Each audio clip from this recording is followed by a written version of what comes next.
Hi everyone, thanks for joining me. I want to take you through my process of doing this sketch, and right from the beginning of hunting for a place to sketch on my lunch hour at work.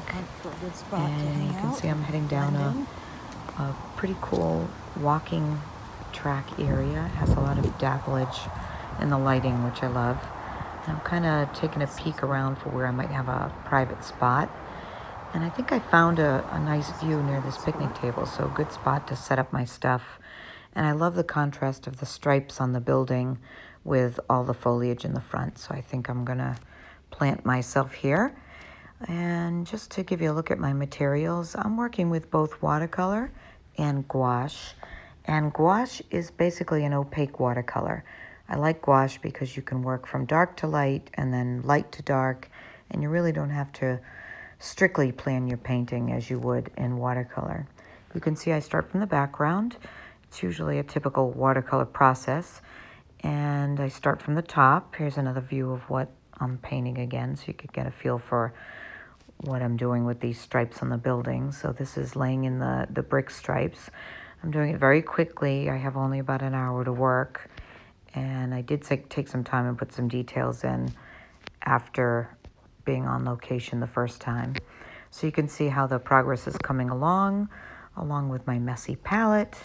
You can see I'm throwing in the trees just as a structure, and I'll be putting the the leaves on the trees afterwards. I threw in the little marks on the walkway or the runway.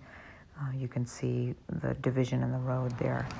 And so I'm starting to put in the trees, just using kind of a shabby brush to do that. I'm not getting very particular. As I said, it's a sketch. You can see how warbly the windows are in the background there. I'm trying not to use a ruler. I did use a straight edge for my original drawing just to kind of get the basic of the building, but I'm not using any kind of a ruler for the windows. You can see that they're pretty casually done. But I think in relation to the trees, you'll get a feel that it looks, somewhat real enough anyway to capture the moment.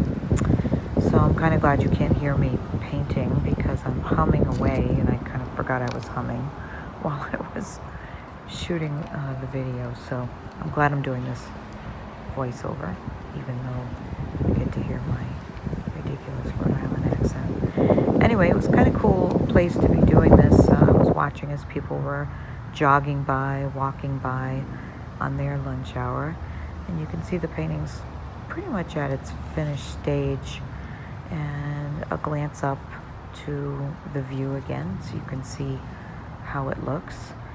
And it's really actually a very tiny painting. It's a little 4x6 brick. I like working on these bricks of watercolor paper because as the paper gets wet and starts to sort of get lumpy from the wet paper, it actually is glued on all four sides, and you have to cut it out of the brick when you're done. So another close-up of the painting and my messy paints behind it. It was a fun one to do.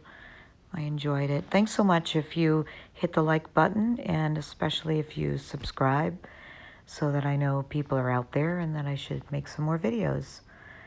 Final look at the painting. Thank you again, and hope you join me.